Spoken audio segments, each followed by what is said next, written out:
Kisah Atlantis berasal dari dialog Sokrates, Timaios dan Kritias, yang ditulis oleh Plato pada sekitar 360 sebelum Masehi.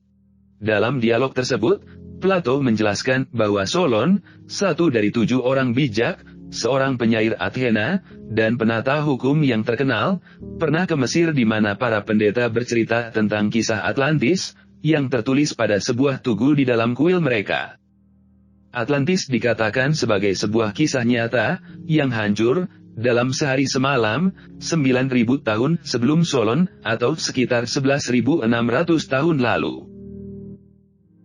Sejak tulisan pertama kisah Atlantis, yang ditulis oleh filsuf Yunani Plato lebih dari 2.300 tahun lalu, terus terjadi perdebatan serius apakah Atlantis pernah benar-benar ada atau tidak. Keberadaan Atlantis didukung oleh fakta yang dijelaskan secara sangat rinci oleh Plato. Selain itu, berbagai kondisi, peristiwa dan barang yang tidak diketahui oleh Plato juga dijelaskan dengan kata-kata yang rinci dan panjang. Plato sendiri menegaskan bahwa itu adalah kisah nyata.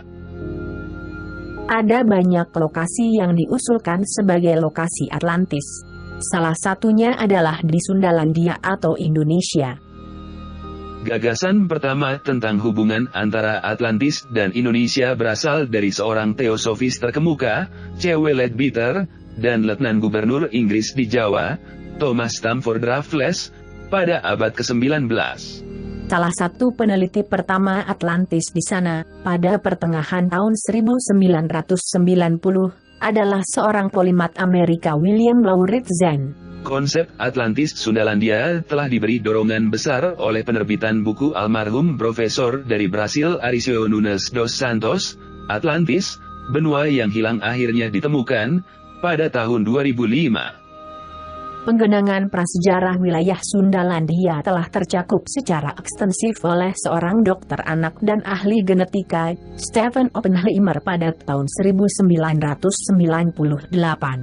Hipotesis Atlantologi Sundalandia juga telah disinggung oleh penelitian dari seorang ahli geologi dan geofisika, Robert M. Schoch bersama-sama dengan Robert Aquinas McNally pada tahun 2003.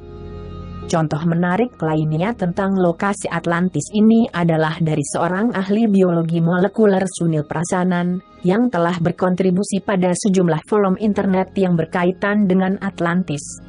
Zia Abbas dalam bukunya, Atlantis, The Final Solution, pada tahun 2002 mengklaim telah membuktikan bahwa Atlantisnya Plato dapat ditemukan di landas kontinen di Laut Tiongkok Selatan, yang dikenal dengan Sundalandia. Pada tahun 2011, Ahmad Samanto menerbitkan buku Peradaban Atlantis Nusantara, yang mengaitkan Atlantis dengan peradaban-peradaban di Nusantara. Pada tahun 2013, Dani Hilman Natawijaya dalam bukunya, Plato Tidak Bohong, Atlantis Ada di Indonesia, menyatakan bahwa piramida Gunung Padang di Provinsi Jawa Barat rupanya telah menjadi bentuk piramida sekitar 13.000 tahun lalu. Sebuah adopsi bahwa Atlantis ada di Indonesia.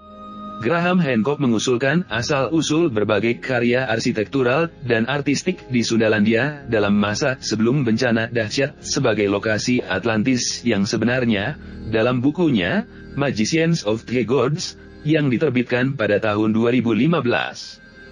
Dukungan lebih lanjut tentang Atlantis di Indonesia adalah dengan diterbitkannya sebuah buku, Atlantis, Kota yang Hilang Ada di Laut Jawa oleh Dani Irwanto pada bulan April 2015. Ia berusaha mengidentifikasi ciri-ciri kota yang hilang dengan rincian di dalam naskah Plato, dengan sebuah lokasi di Laut Jawa, di lepas pantai Pulau Kalimantan. Secara keseluruhan, Dani Irwanto telah mengumpulkan 60 bukti yang konvergen, untuk menyimpulkan bahwa Atlantis adalah sesuai dengan ciri-ciri Sundalandia, serta ibu kotanya kemungkinan besar terletak di Laut Jawa. Lokasinya di samudra yang jauh. Apa yang kita sebut sekarang dengan nama Samudra Atlantik tidak sama dengan yang dahulu. Herodotos, Aristoteles, Plato, Strabon, dan beberapa penulis kuno lainnya, dengan sangat spesifik menyebutkan bahwa Samudra Atlantik adalah keseluruhan samudra yang mengelilingi bumi dan saling menyambung, yang sekarang kita sengaja membaginya menjadi Samudra Pasifik, Hindia, dan Atlantik. Ungkapan pada titik yang jauh di Samudra Atlantik menyiratkan bahwa Atlantis berada jauh di samudra yang kita kenal sekarang dengan Samudra Hindia bagian timur atau Samudra Pasifik. Sesuai geografi Asia Tenggara.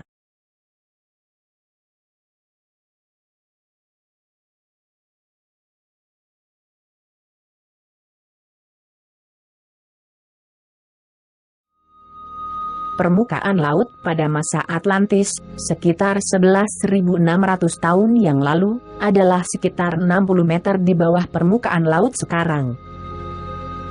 Ungkapan Plato bahwa Atlantis adalah jalan untuk menuju pulau-pulau lain, dan dari sana dapat mencapai ke benua di seberangnya yang meliputi samudera yang sebenarnya, dengan tepat menunjuk ke Sundalandia. Bepergian dari sana, seseorang dapat mencapai beberapa pulau seperti Nusa Tenggara, Sulawesi, Maluku, Mindanao, dan Luzon, dan dapat mencapai benua di seberangnya, yaitu benua Sahel yang besar, gabungan Australia, Papua, dan daratan yang menghubungkannya. Daratan Atlantis lebih besar dari Libya dan Asia Kecil, juga dengan tepat menegaskan ukurannya. Ungkapan bahwa wilayah yang di sisi samudra dikatakan menjulang dan terjal, lebih lanjut menegaskan bahwa Sundalandia adalah lokasi Atlantis.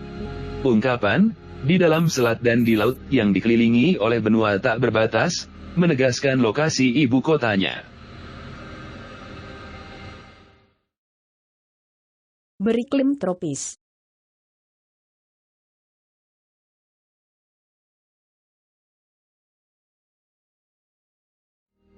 Dikatakan bahwa Atlantis memiliki matahari di atasnya, manfaat dari curah hujan tahunan, kelimpahan air, iklim hangat yang sangat baik, dan musim panas dan dingin.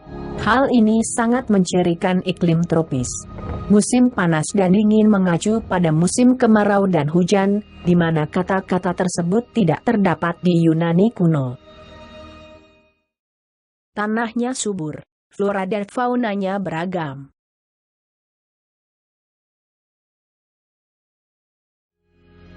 Atlantis memiliki tanah yang subur, kayu yang berlimpah, budidaya petani sejati, alam yang mulia, tanah yang terbaik di dunia, hewan yang berlimpah, kelapa, hasil bumi rempah-rempah, dan 2 kali panen setiap tahun.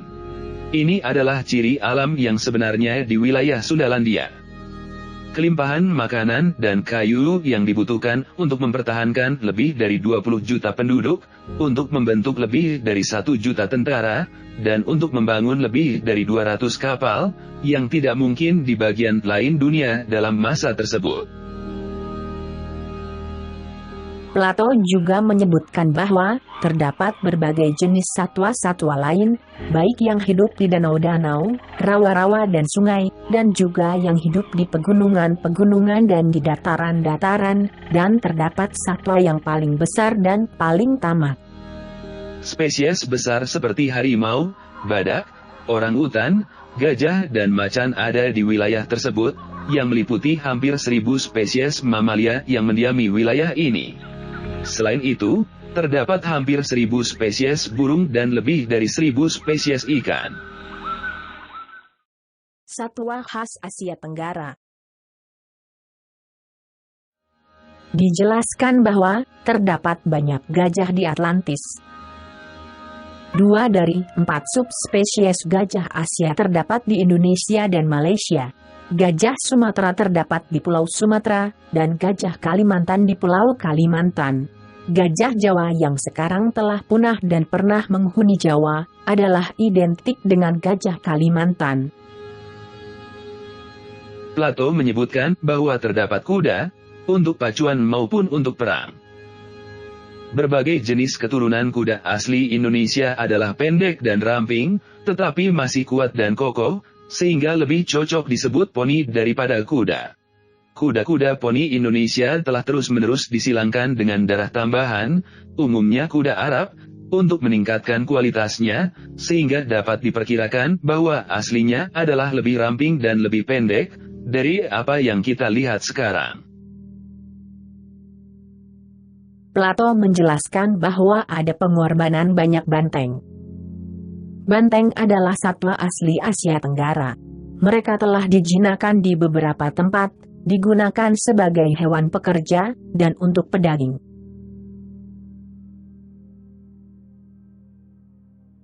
Plato mengatakan, ada 100 patung Dewi Laut yang mengendarai lumba-lumba.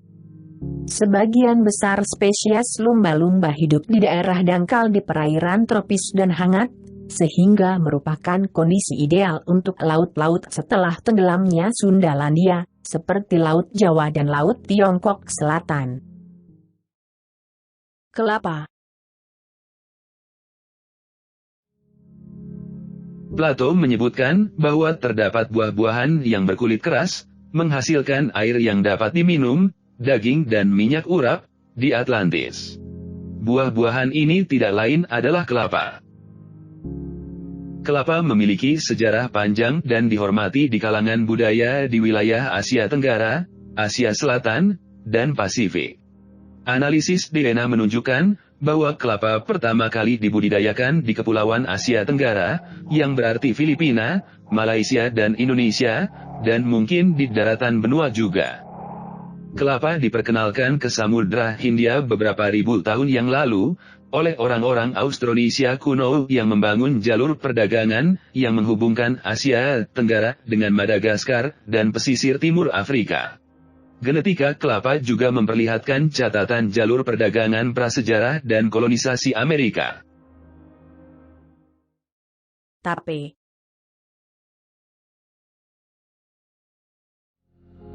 Plato menyebutkan bahwa terdapat hasil bumi yang dibusukan dengan menjaganya, yang kita konsumsi setelah makan malam di Atlantis.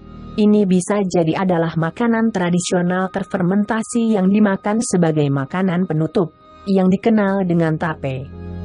Tape adalah asli dan populer di seluruh Asia Tenggara, berupa pasta alkohol yang manis atau asam, dan dapat digunakan secara langsung sebagai makanan, atau dalam pembuatan kue tradisional.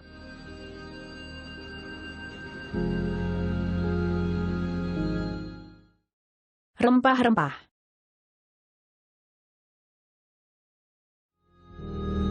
Plato menyebutkan bahwa terdapat akar-akaran, atau daun-daunan, atau kayu-kayuan, atau esens-esens yang disaring dari buah dan bunga. Ini bisa jadi adalah ramuan herbal yang terbuat dari bahan-bahan alami, yang dikenal sebagai jamu, atau campuran rempah-rempah penyedap makanan, yang dikenal sebagai bumbu. Padi. Terdapat hasil bumi yang dibudidayakan, dikeringkan, memberikan makanan dan lainnya, digunakan sebagai makanan pokok, yang disebut secara umum dengan nama butiran curah. Ini tiada lain adalah padi atau beras, yang menjadi makanan pokok wilayah ini. Kopi. Terdapat sejenis kastanye, yang memberikan kesenangan dan hiburan. Ini bisa jadi adalah kopi, yang tumbuh baik di wilayah ini. Kaya akan bahan tambang.